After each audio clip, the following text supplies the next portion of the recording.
Hello everyone. Again, this is the next video based on Blue Fern's bird waltz paper. This I think I guess I'll call this an art journal of some kind. It's a journal, very different from what I usually do. You see this cover? It's almost, what do you call those in scrapbook?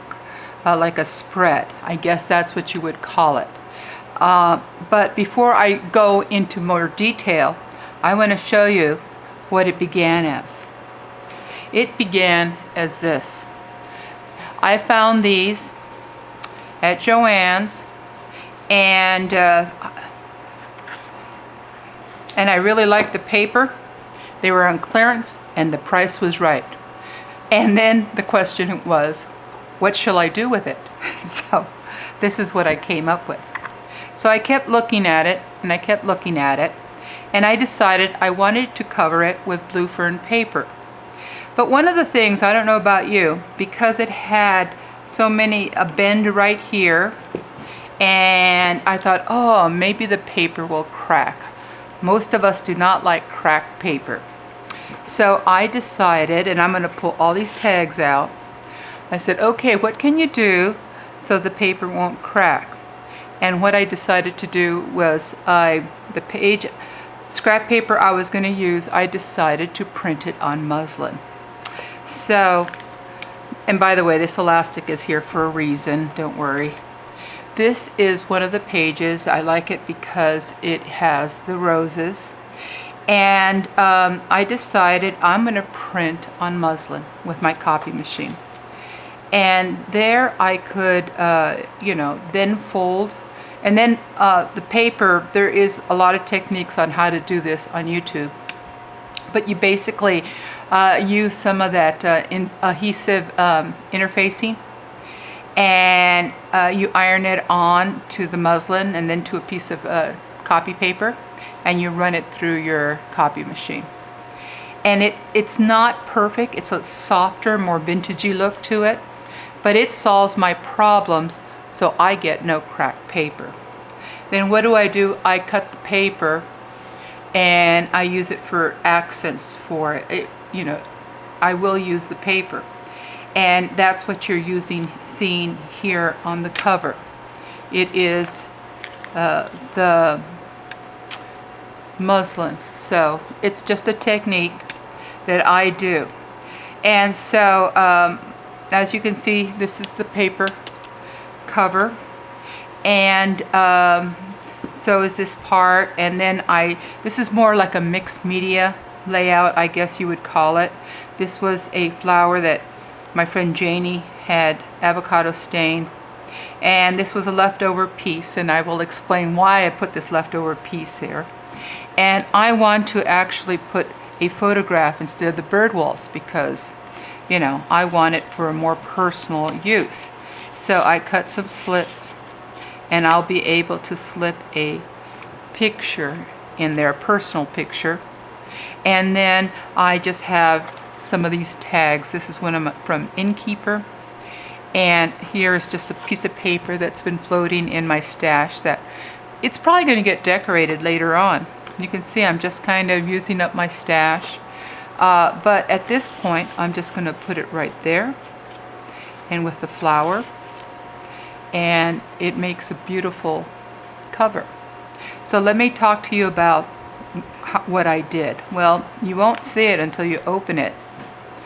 And what I did, I wanted the pages to kind of flow like this.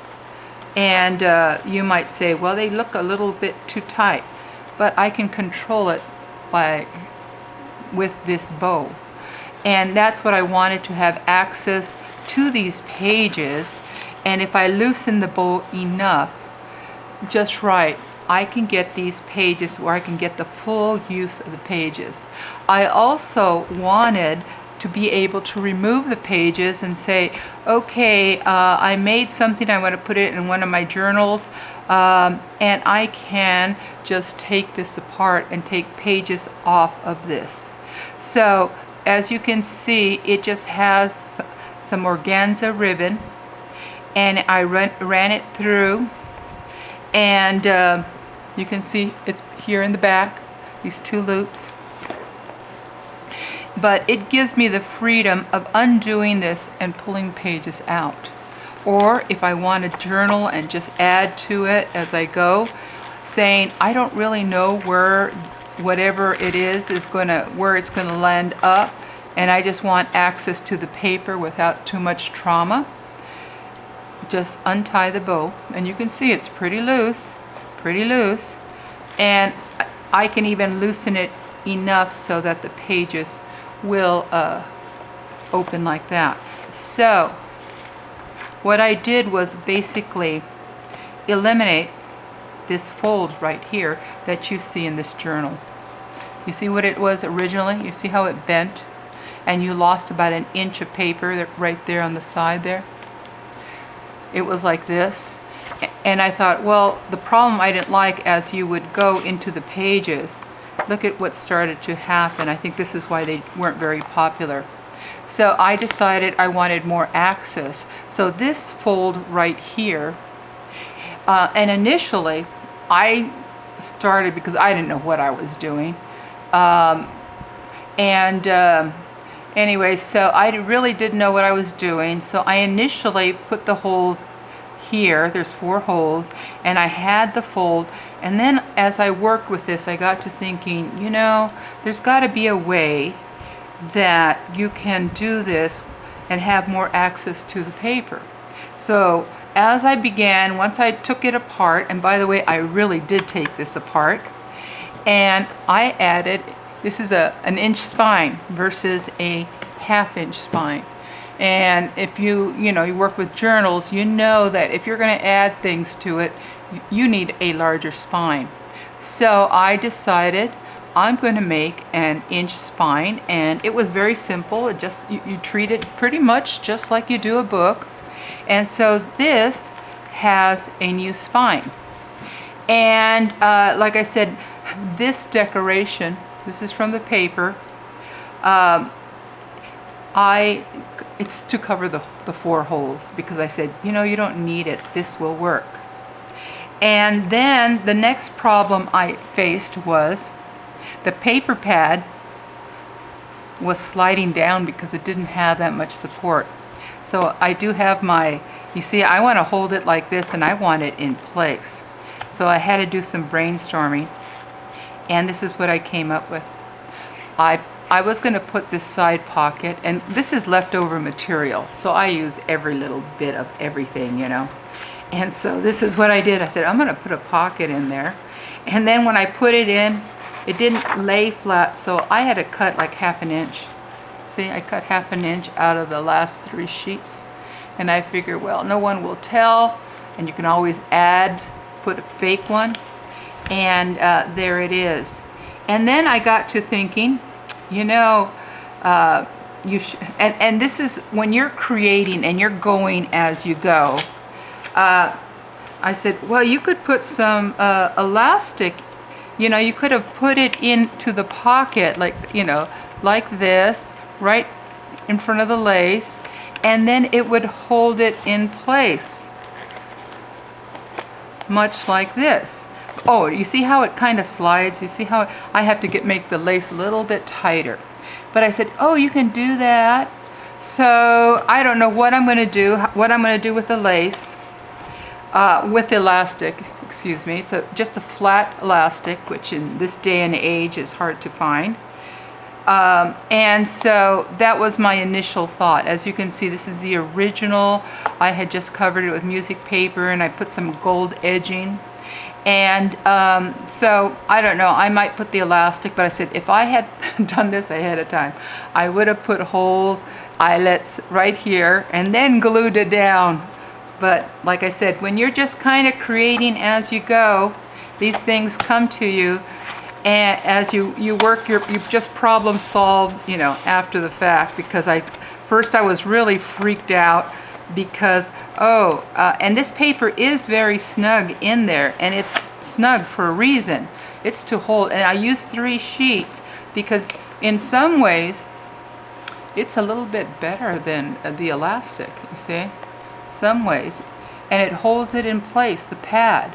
And even if I loosen the ribbon right now for, display purposes, I want it kind of snug, I can get it just loose enough that it will, work like a notebook, like a loose leaf notebook. Everybody knows people used to tie their journals that way. So in any case, this is what I did to create this art folio. Now, so it was changed with a new spine, a new cover, a new opening, kind of just changing it a little bit. And I really like it very much. And so as you can see it, after the material, I used some gold paint. I stained it with some gold paint around the edges to give it that vintage look. This is a technique, an idea I found on the YouTube.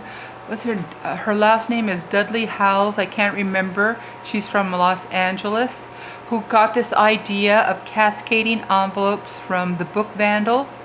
So I saw both, and there's a third lady that had done this, and I saw their video and I fell in love with this whole technique.